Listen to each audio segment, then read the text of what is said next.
प्रिय मां भारती मित्रों,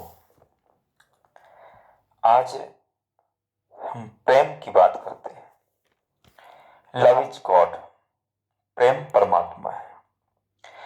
प्रेम को किसी सीमाओं में नहीं बांधा जा सकता है। समुद्र को सीमाओं में बांध देंगे तो समुद्र नहीं, एक तालाब हो जाएगा। उसकी जो लहरें हैं असीम हैं। प्रेम उस परमात्मा के भक्ति के समान है जिसमें किसी प्रकार की कोई कंडीशन नहीं है। एक भक्त पूर्ण समर्पण होकर के और प्रभु की आराधना करता है, भक्ति करता है। ठीक उसी प्रकार से एक प्रेमी से प्रेम करता है, कोई अपेक्षा नहीं रखता है।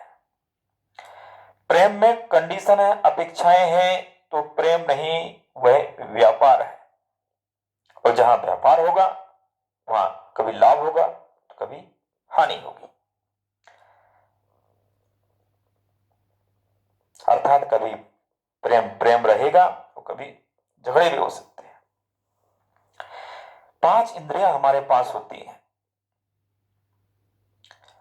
5 इंद्रियों के अपने अपने विषय होते हैं। जिसकी जो इंद्री सक्रिय हो जाती है वह उस कार्य में अधिक प्रवीण हो जाता है। जैसे किसी की देखने की शक्ति विकसित हो जाती है तो पेंटर बन जाता है, सुनने को कि संगीतकार बन जाता है। मेल और फीमेल, इन दो तत्वों में जो मेल है वो देखना चाहता है, फीमेल है सुनना चाहता। दोनों में बड़ा अंतर है। स्त्री पुरुष में शारीरिक भी अंतर है, मानसिक भी अंतर है, भावनात्मक भी अंतर है, सोचने समझने भी अंतर है। और यही प्रकृति पुरुष जब इनमें तालमेल बैठ जाता है तो एक नई सृष्टि की रचना हुआ करती है। ये तालमेल से बोलते कुंडली मिलान करना, ये तालमेल बैठाना है। आप चाहते हैं कि आपकी सृष्टि की सही संरचना हो, उसमें सही सुर निकले, तो ये तालमेल बैठना चाहिए। और प्रेम तो सिर्फ फील करने की चीज है।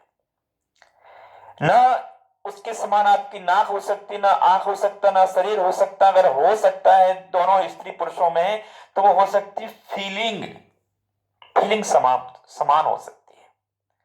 और फील से ही जुड़ते हैं। जहां फीलिंग समाप्त हो जाती है वहां प्रेम समाप्त हो जाता है, वहां परिवार टूटने की कगार पर आ जाता है, परिवार समाप्त होने लगता है। चाहे वो माता और पुत्र के बीच में हो, या पिता और पुत्र के बीच में हो, पति पत्नी के बीच में हो, भाई भाई के बीच में हो, दो बहनों के बीच में हो, अड़ोसी पड़ोसी के बीच में हो, किसी के बीच में हो, अगर हम जुड़ते हैं तो वो है हमारी अपनी फीलिंग्स। फीलिंग एक ऐसी चीज है जो हमें जोड़ करके रखती है, और यही फीलिंग है कि पूरा जीवन व्यतीत हो जाता है, कई भाव व्यतीत हो जाते हैं, उस आत्मा के साथ कनेक्टिविटी बनी रहती है। जिसे हम जाति स्मरण के माध्यम से भी देखते हैं कि वो बताता है कि मैं पहले वहां था, उसका मैं बेटा था, उसे पूरा याद आ जाता है। कई बार वो वही भी कई बार जन्म ले लेते हैं तो फीलिंग के कारण से। और अगर फीलिंग अच्छी नहीं है तो विपरीत परिणाम भी होते हैं। मित्र शत्रु बन करके भी जीवन में आ जाते हैं, पुत्र को पुत्र बन करके भी आ जाते हैं। आपकी मां स्वयं इस प्रकार से बन करके आ जाएगी कि आपको स्वयं मार देगी। ऐसी स्थितियां ही बनती हैं।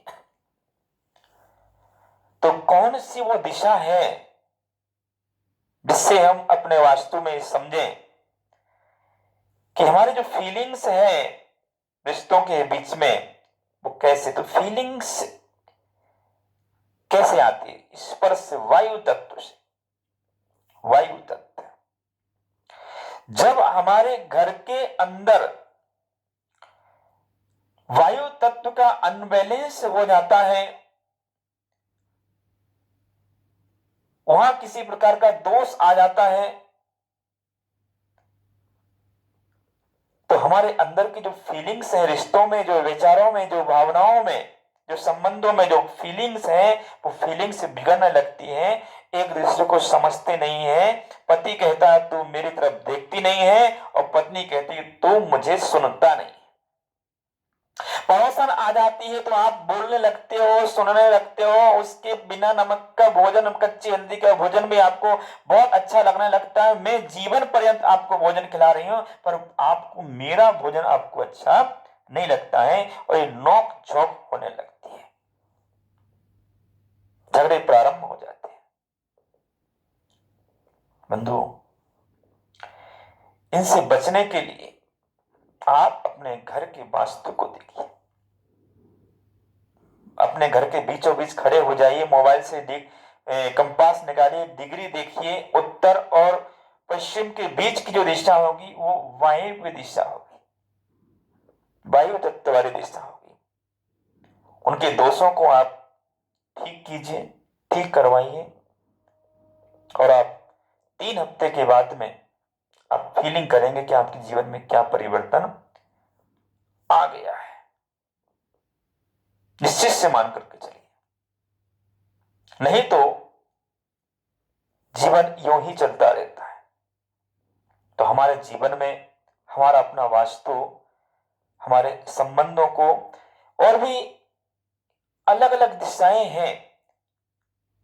नैऋत्य दिशा हमारे संबंधों के तालमेल को वहां बतलाती है, उसको आगे बढ़ाती है। और जितने अलग अलग जो रिश्ते हैं, उन अलग अलग रिश्तों की अलग अलग दिशाएं होती हैं। उन दिशाओं में उनके तत्व का जो अनबैलेंस हो जाता है, तो हमारे जीवन में जो मधुरता का जो बैलेंस है वो बिगड़ जाता है। इसलिए हमारे जीवन में प्रेम बना रहे, जीवन को बहुत अच्छे से जिए। उसमें एक संगीत हम जो बजाना चाह रहे हैं, एक मधुर संगीत उसमें से निकले। ऐसा संगीत ना निकले जो झगड़े के रूप में सामने आ जाए। तो उसके लिए आप एक अच्छे वास्तु का चयन करें, वास्तुविद का चयन करें, और अपने घर का ऐसा वास्तु बनाएं जिसके माध्यम से आपके जीवन में प्रेम, सौहार्द और सहिष्णुता, धन धान की वृद्धि हो। मैं आपके बीच में ज्योतिष वास्तुविद अरुण जैन। ओम नमः।